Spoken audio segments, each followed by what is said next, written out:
ये कांवड़िए नहीं है, क्योंकि अगर इन कांवड़ियों का आराध्य इतना भोला भाला है कि लोग उसको भोले बाबा कहते हैं, तो भोले बाबा का जो भक्त है वो इतना हिंसक कैसे हो सकता है?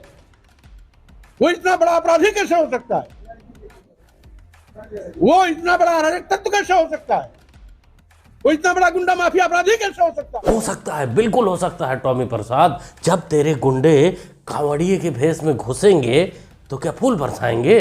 तोड़ फोड़ ही करेंगे ना, दंगा ही करेंगे ना। तुम जैसे गिद्धों को मसाला मिल जाए अपनी मरी हुई राजनीतिक रोटी सेकने के लिए। लेकिन टॉमी जी टेंशन मत लीजिए, बाबा की तीसरी आंख खुली है, सब देख रही है, सबका हिसाब होगा। और हमने ये तय किया है पूरी कांवड़ यात्रा के दौरान जिसने इस पावन कांवड़ यात्रा को बदनाम करने के लिए कई उपद्रव का सहारा लिया है, तोड़फोड़ का सहारा लिया है, उनके सबके सीसीटीवी फुटेज हमारे पास है। कांवड़ यात्रा सकुशल संपन्न होने के बाद उनके पोस्टर भी चस्पा करने वाले हैं, उनके खिलाफ बहुत सख्त कार्रवाई करने वाले हैं। और मुझे लगता है कि इसमें सभी शिव भक्तों की सहयोग की अपेक्षा हम रखते हैं। बिल्कुल बाबा जी, सब शिव भक्त साथ देंगे।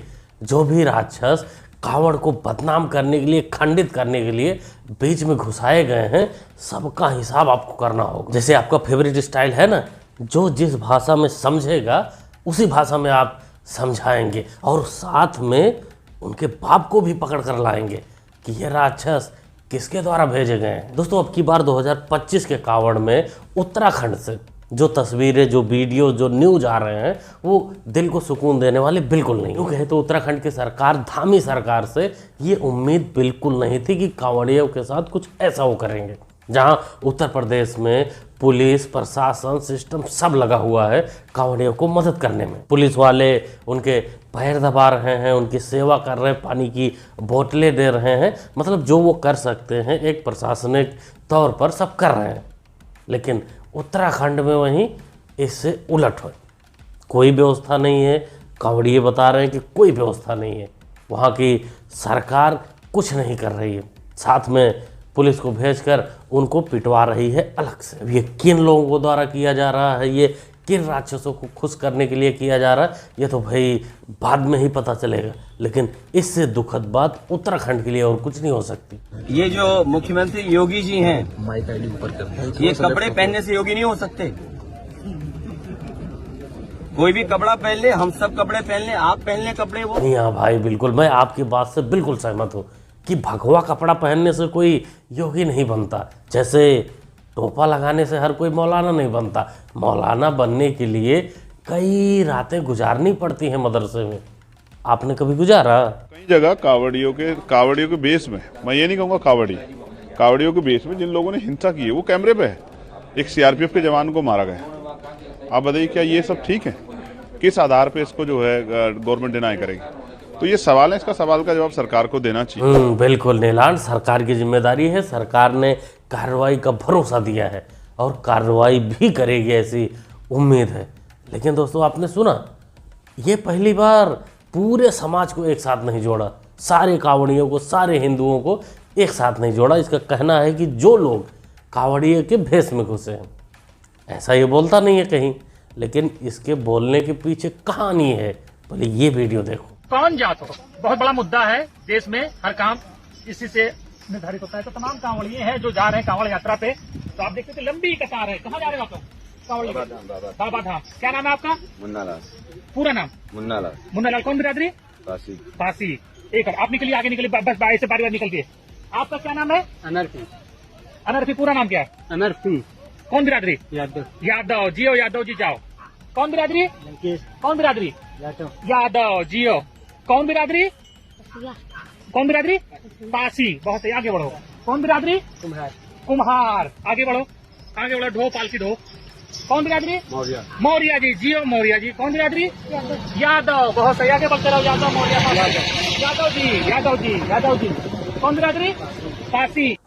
इस झंडू ने जो वीडियो दिखाया, इसका एक ही मकसद था कि कांवड़ उठाने सिर्फ ST SC OBC के लोग जाते हैं। और इसी सब को देखते हुए चंद्रशेखर बावले ने ये बात बोली थी कि सभी समाज को एक साथ नहीं जोड़ा। वैसे ये रिपोर्ट में भी है कि सबसे ज़्यादा कावड़ उठाने SC ST और OBC के लोग ज़्यादा जाते हैं, लेकिन इन झंडू लोगों को ये भी पता होना चाहिए कि SC ST OBC के लोग जो कावड़ उठाने जाते हैं उनको अपने आप को सनातनी साबित करने का इससे अच्छा मौका और कुछ नहीं मिलेगा, कहीं नहीं मिलेगा। क्योंकि यहाँ ना जात है ना पात है, यहाँ जो भी हैं, जो भी कावड़ लेने जा रहे हैं वो सब शिव भक्त हैं, सब भोले हैं। कोई भी आदमी धार्मिक जुलूस में, धार्मिक जलसे में, धार्मिक प्रोग्राम में अगर उपवाद करता है, चाहे वो हिंदू का हो या मुसलमान का हो, मैं उसको धार्मिक मानता ही नहीं। ये धार्मिक नहीं है, ये धर्म का चोला पहनकर उपवाद करने वाले लोग हैं। मैं तो इनको क्या कहूँ, मैं आपको भगवा आतंकवादी कह सकता हूँ, आतंकवादी कह सकता हूँ। भगवा आतंकवादी, यही सुनना बाकी रह गया था। दिल्ली सरकार, दिल्ली पुलिस, रेखा गुप्ता अभी कहाँ सोई हैं कुछ पता नहीं चल रहा।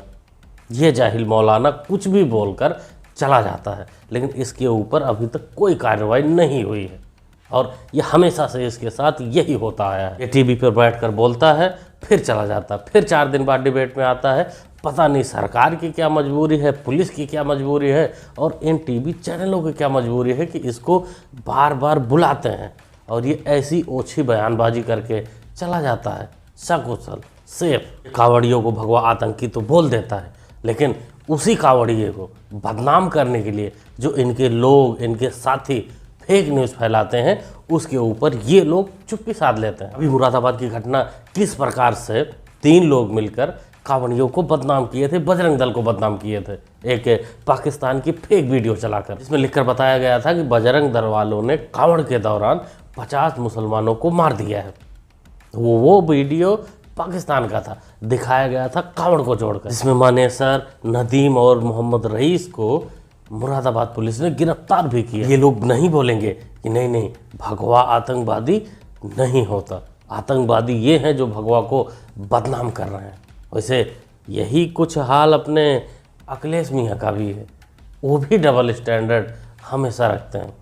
एक फ़ोटो एक कांवड़िया कैप्चर किया गया था जो अखिलेश का फ़ोटो लगाकर जा रहा था कांवड़ लेके, इसमें उनको दिखा आस्था, शक्ति, अपार तमाम चीज़ें दिखी, लेकिन वहीं जो टीचर आस्था का अपमान कर रहा था, हमारे गंगा जल का अपमान कर रहा था, वो उसको सही लगा। अखिलेश मियाँ को उनमें मानवता दिखा, मानवता को उजागर करने वाला टीचर दिखा। बहाओ मत फंसना इनकी बातों में, तुम खुद के दीप जलाना जी, कांवड़ लेने मत जाना। ठीक है डॉक्टर रजनीश, आप बार बार कह रहे हैं कांवड़ लेने मत जाना। आपने कांवड़ यात्रा पर तो काव्य लिख दी। हाँ आपने, हाँ मतलब इससे बच्चे बर्बाद होते हैं, समय का नुकसान होता है। आपने मुहर्रम या ताजिया जुलूस पर भी कुछ लिखा है क्या? वो भी हो तो 3-4 लाइन सुना दे। नहीं, उस पर कुछ नहीं लिखा है। क्यों नहीं लिखा? अब ये तो संयोग है मात्र, ये तो संयोग है, जब अचानक चीज आगे दिमाग में लिख दिया। नहीं, अभी आपने कहा संयोग है, मैं पूछ रहा हूं संयोग है या प्रयोग है? नहीं, आपको लगता है कि सारे समय की बर्बादी है कांवड़? इन प्रयोगकर्ता, इन समाजवादी के जो टट्टू हैं, ऐसे टीचर जो हैं, सर ऐसे जो हैं, इनका ये प्रयोग है। इनको सिर्फ हिंदू त्योहारों पर ही कविता लिखनी आती है। को और किसी मजहब के बारे में और किसी त्यौहार पर और किसी जुलूस पर अगर बोलना होता है तो ये चुप्पी मारकर अपने बीबी के पल्लू में बंधे रहते हैं, क्योंकि इनको पता है कि अगर ये और किसी के ऊपर बोलेंगे तो ये जो सर हैं इनका सर नहीं रहेगा, और अगर सर का सर ही नहीं रहेगा तो ये सर बगैर सर के स्कूल कैसे जाएंगे, और बगैर सर के सर अच्छा भी नहीं लगेंगे, और साथ में कविता तो हो ही नहीं पाएगी। ये लोग अपने बच्चों को तो विदेश में पढ़ाते हैं, बढ़िया यूनिवर्सिटी में पढ़ने भेजते हैं, और पिछड़े दलितों को कावड़ लाने पर लगा देते हैं। तो गलत बात है क्या? हाँ गलत बात मानता हूँ मैं। का एक नेता बताइए जिसका बेटा विदेश से पढ़ा हो मुख्यमंत्री। अखिलेश यादव मुख्यमंत्री मुलायम सिंह के बेटे। आपने बोला कि कांवड़ यात्रा जो लेके जाते हैं उनको शिक्षा पे ज्यादा ध्यान देना चाहिए। आप मदरसों में जाके ये बोलेंगे कि कुरान बंद होना चाहिए। हाल ही में क्रिसमस हुआ, आप गए थे चर्च में। वैसे इनको घंटा कुछ नहीं फर्क पड़ता, आप कुछ भी बोलो, कितना भी जलील करो, ये डिबेट में आएंगे। वैसे आएंगे नहीं, मजबूरी होती है, ऊपर वाले इनको भेज ही देते हैं। उनको पता होता है कि गाली खाने का अधिकार इनका जन्मसिद्ध अधिकार है।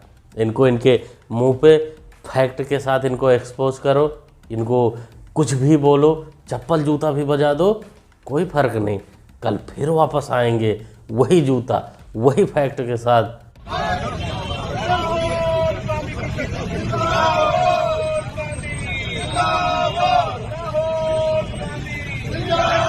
ये वही जाहिल लोग हैं जो शिवलिंग पर दूध चढ़ाने से एकदम तिलमिला जाते हैं, चिढ़ने लगते हैं। कहते हैं कि जो शिवलिंग पर दूध चढ़ाया जाता है उसके जगह पर आप लोग गरीबों में बांट दो, गरीब का भला हो जाएगा, शिवलिंग पर दूध मत चढ़ाओ।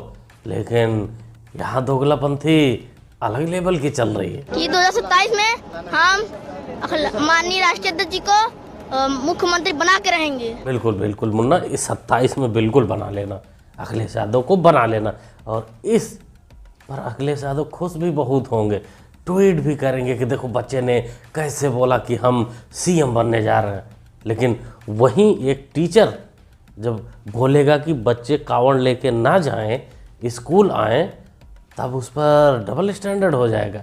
मतलब बच्चे एक राजनीतिक रैली में जा सकते हैं, लेकिन आस्था जहाँ है, कांवड़ जहाँ है, वो लेके नहीं जा सकते। उससे पढ़ाई बर्बाद होगी और इधर तो नेताजी मार्कशीट में अपना पावर लगा ही देंगे, इधर कुछ फर्क नहीं पड़ेगा। क्या कहते हैं दोस्तों, क्या समझते हैं आप लोग इस दोगलापंथी पे?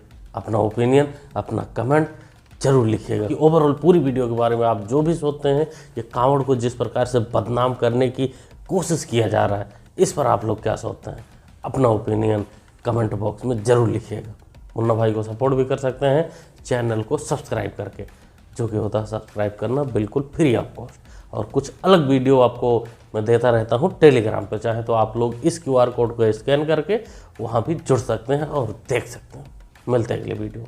Thanks for watching. मैं रेटों से मतलब नहीं है, बोले हमें चाहिए शुद्ध भोजन बस। ऐसे ऐसे रेस्टोरेंट मिले हमने जहाँ 130-30 रुपए की प्लेट खाई है, और कहीं ऐसे मिले हैं जहाँ 1200 रुपए की खाई है। उत्तराखंड में इतना ज्यादा पीछे थे तो महंगा मिला, आ गया है तो सस्ता हुआ। यूपी में आने के बाद तो हमें पैसा खर्च करना ही नहीं पड़ रहा, क्योंकि योगी बाबा की सरकार है। बोलो योगी बाबा की जय।